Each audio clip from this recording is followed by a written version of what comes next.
संवाददाता news index में आपका हार्दिक स्वागत है। आज की पहली खबर गुड़गांव से है।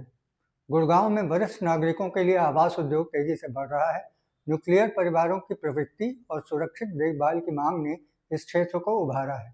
डीएलएफ ने 2026 की शुरुआत में पहला समर्पित प्रोजेक्ट लॉन्च किया। दिल्ली और अंतर्राष्ट्रीय हवाई अड्डे की निकटता, हेल्थ केयर और कनेक्टिविटी इसे और आकर्षक बनाते हैं।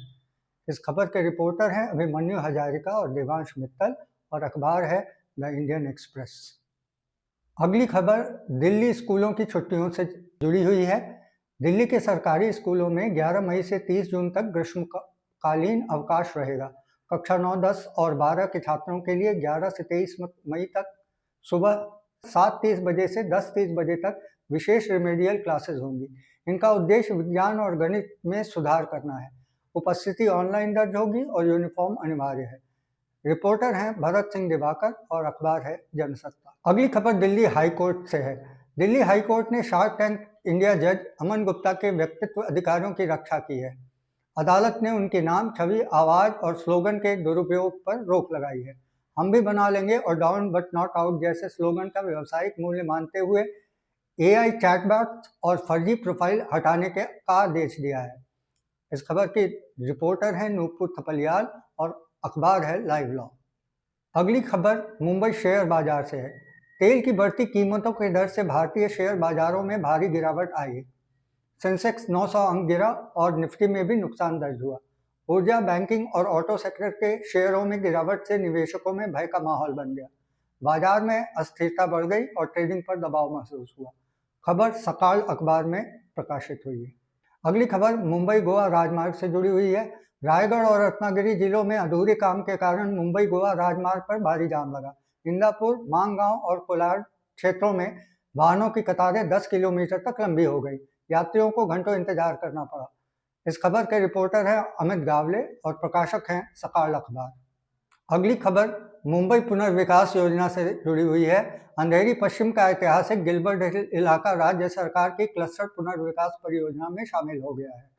लगभग 101 एकड़ क्षेत्र में फैले इस इलाके का कायाकल्प धारावी मॉडल के अनुसार होगा। झुग्गी पुनर्वास प्राधिकरण को नोडल एजेंसी नियुक्त किया गया है।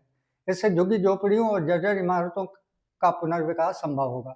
खबर लोकमत मुंबई टीम की है। अगली खबर दापुरमाल जल संकट से जुड़ी हुई है। महाराष्ट्र के दापुरमाल गांव की आदिवासी महिलाएं और बच्चियां गर्मी में पानी के लिए रोजाना 4 घंटे पैदल चलती हैं।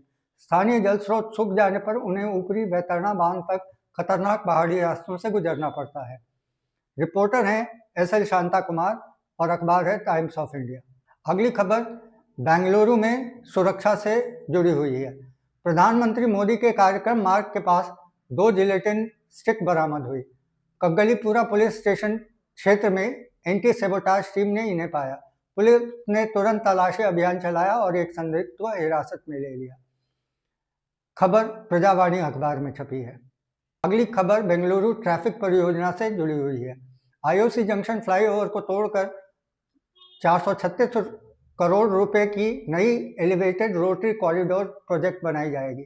इसका उद्देश्य पूर्वी बेंगलुरु में ट्रैफिक जाम कम करना और सर एम विश्वेश्वरैया टर्मिनल तक बेहतर कनेक्टिविटी देना है। हालांकि निर्माण कार्य से यातायात पर गंभीर प्रभाव पड़ने की आशंका जताई जा रही है। खबर माधुरी अंडाल की है वन इंडिया के लिए। अगली खबर चेन्नई नींबू संकट से जुड़ी हुई है। चेन्नई में नींबू की कीमतें अचानक 250 रुपये प्रति किलो तक पहुंच गई हैं। गर्मी में मांग बढ़ने और आपूर्ति घटने से यह उछाल हुआ है। रिपोर्टर है आर मुरुगन और अखबार है दिनामलार। अगली खबर चेन्नई में आज हुई बारिश से जुड़ी हुई है। चेन्नई में हुई बारिश ने लोगों को तेज गर्मी से राहत दी है। पिछले दिनों तापमान 38 से 40 डिग्री तक पहुंच गया था, लेकिन रविवार और सोमवार को हुई हल्की से मध्यम बारिश ने मौसम ठंडा कर दिया। इस रिपोर्ट को द न्यू इंडियन एक्सप्रेस के लिए अश्विन प्रसाद ने लिखा है। अगली खबर भुवनेश्वर रिंग रोड से जुड़ी हुई है। भुवनेश्वर में 8307 करोड़ रुपए की लागत से 110 किलोमीटर लंबी 6 लेन की रिंग रोड बनेगी।